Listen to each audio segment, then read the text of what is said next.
In the next few weeks, Y Marks will be discussing a range of questions around the July 4th general elections, including, for example, the attitude of the Chartists, Marx, the Bolsheviks, and the Social Democratic Party in Germany to electoral tactics. You can join our regular open meetings every Thursday at 7 p.m. by following this link. So it's been the worst kept secret of the left, of course, that Corbyn will be standing as an independent in Islington North, the constituency he's been representing since 1983. The most boring question we could discuss on this question is, will he win? The quick answer is yes. Any big disasters notwithstanding. And no doubt many socialists in and around London will campaign for him. Good. I'll try to go myself. But we want to look at some of the more controversial and perhaps more interesting issues behind these decisions. For example, why does Corbyn stand as an independent and not as part of the many campaigns and organizations that are currently putting up candidates for the elections? What to make of the various independent candidates? Is that a good thing?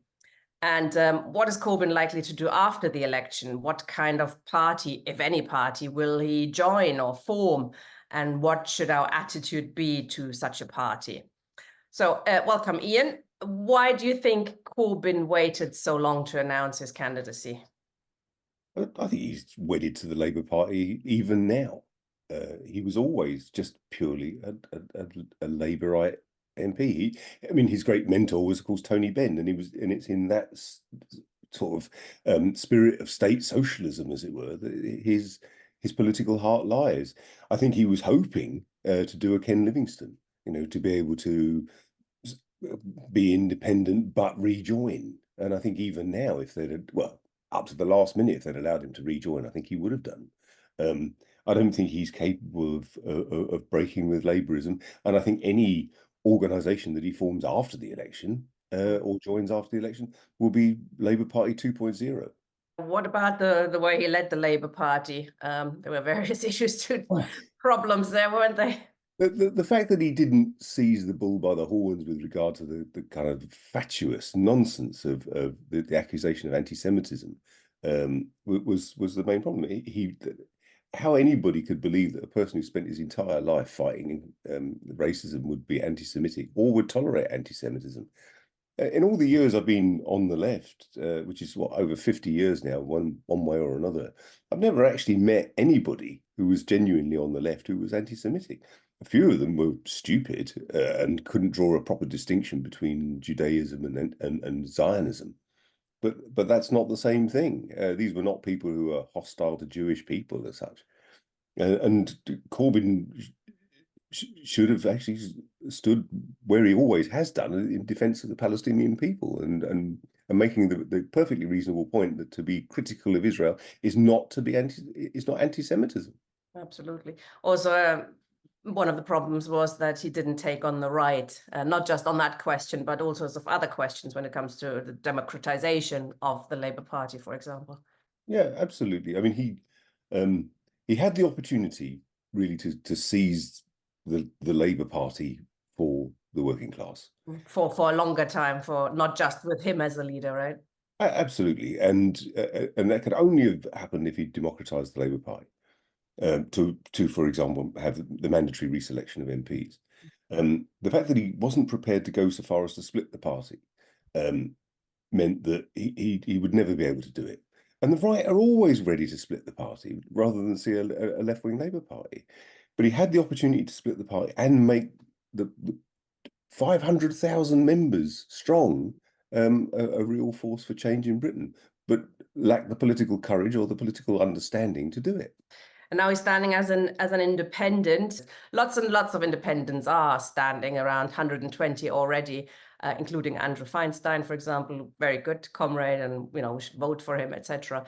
But lots of people now celebrate the fact that there are so many independents. Why would you, as a Marxist, see that actually as a bit of a problem? Well, first of all, who are they answerable to? We don't have a situation where MPs are subject to recall. The only way, therefore, they can be answerable to an electorate of any sort is if, for example, they are effectively a workers' delegate to the House of Commons. If you in principle, at least, you should be able to hold your MP to account within the context of a party. If he's an independent, then effectively you give them carte blanche for 4 or 5 years in the House of Commons. You know, you're voting for somebody who's an independent who might call themselves a socialist, but what does that mean?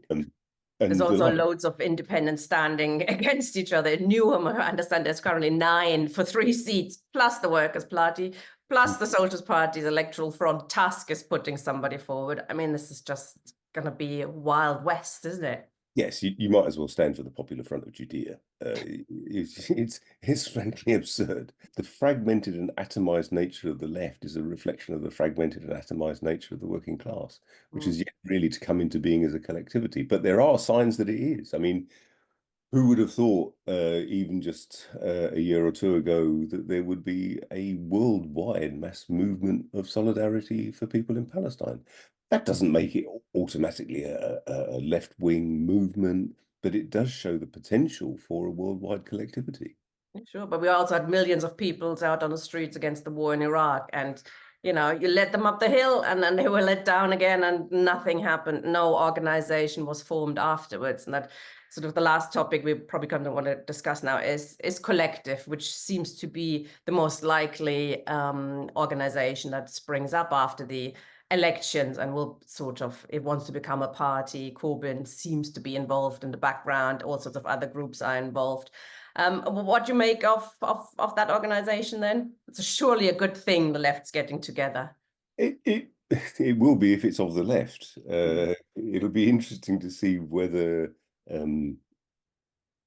Corbyn's lifelong adherence to principles of democracy holds true in the organisation that he eventually leads. Whether it will permit, for example, Marxist platforms within it. If it does permit a Marxist platform within it, then I would quite happily join it. But really to have that debate, not because I have a passionate desire to be an MP or a local councillor or whatever, but to have that debate about, you know, what, if there's to be a workers' movement, what directions it to go in. And obviously from my point of view as a communist, it has to be for the emancipation of the working class as a whole, led by the working class as a whole. And spelling out what we're actually for. The 5 demands so far of that collective campaign are very, very minimal, you know, higher taxes, safety NHS, etc. But we actually want socialism, no? We want something totally radically different. We want to break with capitalism. And in order to do that, we actually need to present a viable alternative that can inspire the working class. What kind of party do you think we actually need? Well, it needs to be it needs to have its own internal democracy. There has to be the potential for debate within it, and it has to be consistent with a Marxist program. So we're looking for not a fair day's work for a fair day's pay, but the abolition of the wages system.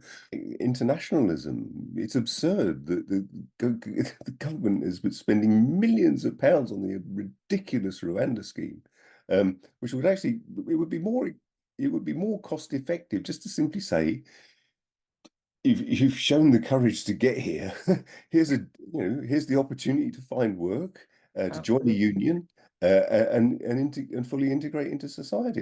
Currently, as a direct consequence of Brexit, Britain is very short of workers. The NHS would collapse overnight if it were not for large numbers of workers from the former Commonwealth, among other places. I think we had a much better answer in the past when the left, the working class movement, actually fought for international unions that can fight for minimum wages across the countries and stop, you know, people going abroad to break strikes, etc., and being used as cheap labor. And we've been in a much better position in the past. And our series here of discussions around the elections will look at some of these issues a bit closer over the next few weeks. So we'll hope you can join us Thursday, 7 p.m. or online. Thank you, Ian. Thank you, Boris.